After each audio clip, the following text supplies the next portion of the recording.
Саламатсыздарбы, урматтуу депутаттар.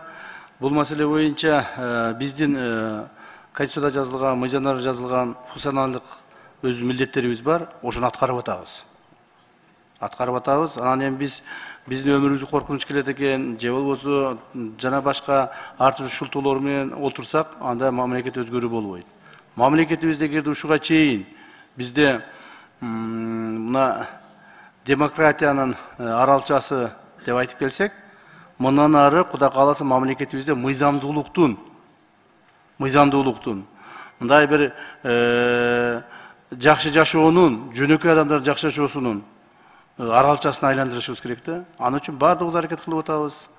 Биздин кызматкерлерге мен дагы бир жолу сиздердин алдыңыздарда рахмат айтып кетемин. Себеби мына кечээки эле болгон чоң окуяларда жанагы ОПГ менен уюшкан кылмыштуулук менен күрөшүү маалында кызматкерлерге коюлган тапшырмалар так аткарып атышат. Ушунун эле негизинде кечээ күнү мына көптөгөн бүгүнкү күндө бир 200 миллион доллардан ашык акчалай жана имущество түрүндө уже өткүзүп бердик. Мамлекет уже сата баштады. Мына Курмент цементти азыр сатып атабыз. Курмент цемент ошол ОПГлардын колунда болчу. Азыр 5-6 миллион долларга келип атат, жанагы инвестор келип атат. Мына Айпери, жанагы Айпери деген чоң ишкана бар, билесиздер. Салан красоты болуп эле ошол жерде бүт бандиттердин баардыгы ушу топтолушуп, ошол жерде бар кылып алышып, ошол жерде бүт өздөрү карап отурушкан. Ошону полностью өкмөткө өткүзүп бердик. Аны дагы бир 20-25 миллион долларга оценка кылып сатып атышат. Ошонун сыңарындай машиналар боюнча алар буларча майда чүйдөлөр көп нерселер бар, айтпай эле коеюн. Мына крупныйлардын бирөөсүн айтып коем, мына Таш көмүрдөгү Кристалл заводу боюнча. Таш көмүрдөгү Кристалл заводундагы ошо криминалдар ээлеп алышкан. Чоң ишканалардын бардыгын мамлекеттеги чоң мындай пайда алып келүүчү ишканалардын бардыгында долялары болуп отурушкандагы ээлеп алышкан. Азыр бүт бар мамлекетке алабыз. Мамлекет ошолорду колдонот. Мамлекетке в общей сложности приблизительно на 1,2 миллиарда долларов имущественные и финансовые средства алып атабыз. Кечээ эле бир чоң ишканадан Көлбаевдин 10 миллион доллар финансысын таап чыктык. Мына кечээ алар чакырып, ошолор өздөрү добровольно өткүзүп беришти.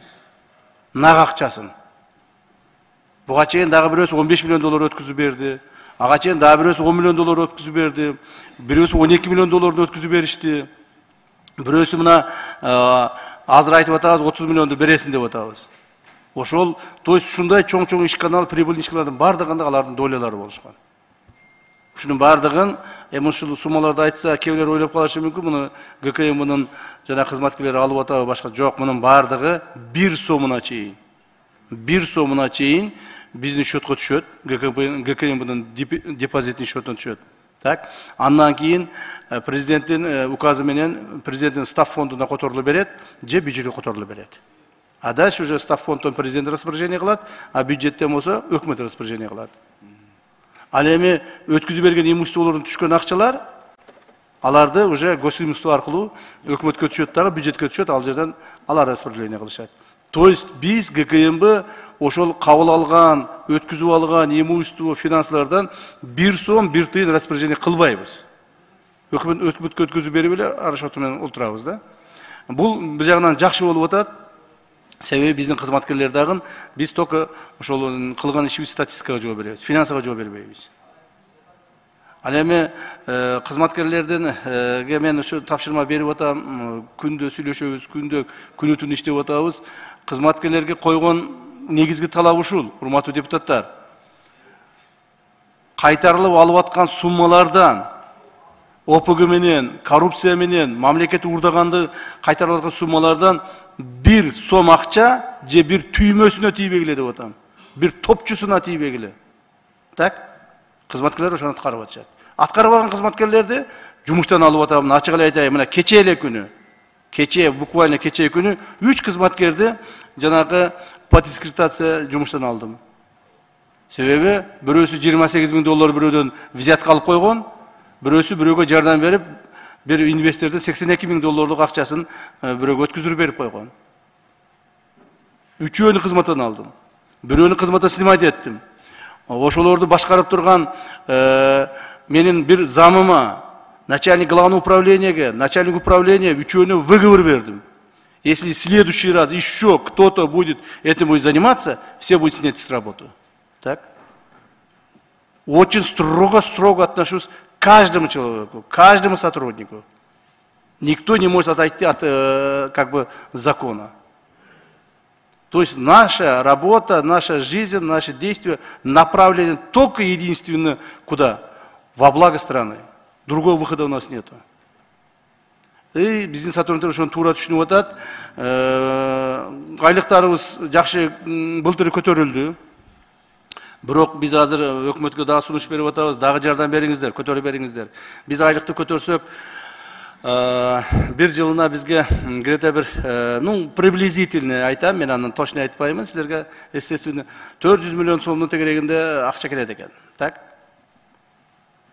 А биз болсо 100 миллиардтаган сомду алып келип атабыз.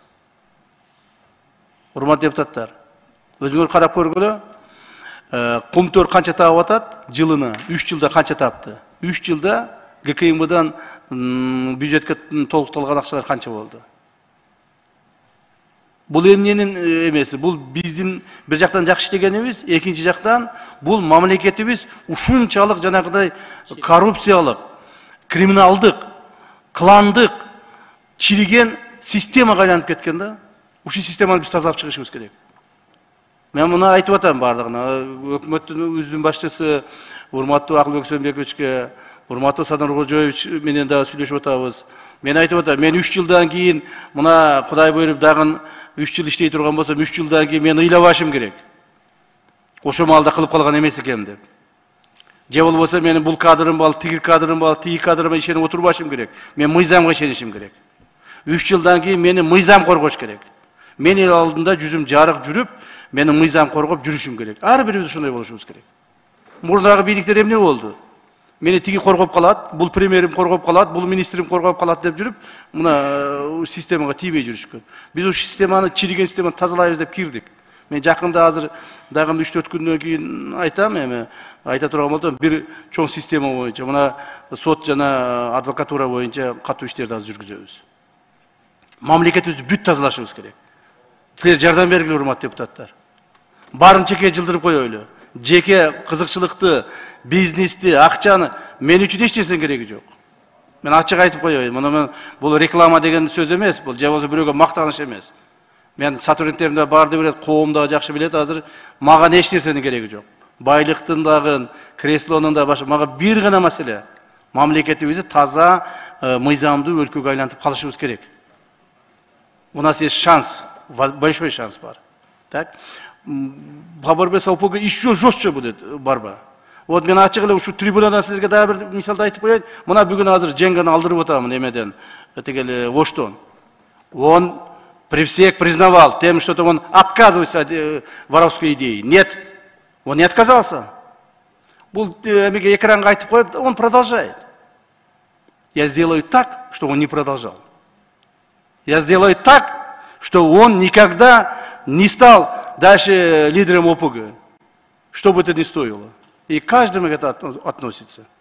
Экраннан айтып коюшу эле, болду биз идеядан кайттык, болду, бүттү, эми деп коюшуп, кайрадан вот этим заниматься. Это заниматься не будут теперь. Я как обещал, в нашей стране ОПГ не будет. Так, в нашей стране кто-то кого-то накладывает какими-то дополнительными грузами, никто не будет. Спокойно. Предпринимательдерибиз спокойно жашашат, спокойно иштешет, өздөрүнө тапкан жасашат, мамлекетке налог төлөйт, мыйзам чегинде жашашат. Болду. Могул жердеги крупный ресторандар, крупный ишканалар бүт бардыгы дан төлөп турушкан. Муну биз билгенбиз, туура. Эмне үчүн ушуга чечим кабыл албадыңар дейсиңер. Билгенбиз, бирок убакыт эми келди. К тому, чтобы наступить, я 2 года готовился. Ачык айтайын. Я 2 года готовился к тому, чтобы наступить, чтобы сегодня день наступил. Вот сейчас мы год наступаем. И теперь 24-25 году будет рост. 20 чисте все будет спокойно. Криминалын деп чыккандар барын жок кылабыз. Баягы мен Женганы эмне үчүн пример кылып айтып атам. Он тоже был один из лидеров ОПГ в нашей стране. Давайте открыто будем говорить. Так? Ал экранга чыгып мен кайттым деп коет, а бирок на самом деле занимается. Он управляет там, в СИЗО сидит, управляет с этим предпринимателями, обратно там накладывает, преступниками управляет. Этого не будет теперь. Ни Раима Троимова, ни Кольбаева, ни Дженга, никто не будет управлять ни с кем. Будет управлять закон нашей страной. И это главная задача, которую поставил наш уважаемый президент перед нами. Урматтуу депутаттар, ушул боюнча силерге дагы айтып коеюн, колдоо бериңиздер силер дагы. Колдоо бериңиздер. Да, у нас бывают такие ошибки, какие-то недостатки бывают, тут ничего такого. Бирок депутаттардын арасында деле, чоң кичине кызматкерлердин арасында деле тууган уруктарыбыз көп. Бир дагы тууган урукка карабайбыз. Азыркы күндө Акылбек Сөөнбекович менен жардам берип, ушу Акылбек Сөөнбекович биздин берген предложениялар менен иштеп атышабыз. Бүгүнкү күндө мамлекет кызматкерлер иштен алынып атса, кетип атса, ойлобогула жөнү кетип атат. Нет. У кого-то какой-то малейший связь будет, бүт алабыз баарынчы. Азыр эле мага бир депутат жолугуп, могул жерде биздин айылдан биздин бир жетекчи бар эле райондук деңгээлдеги. Так, ошону иштен алып атыпсыздар, анын связи жок дейт. Я ему сразу сказал, у него есть связь с так называемым членом ОПГ Казак. Он ему передачу таскал, поэтому мы его снимаем.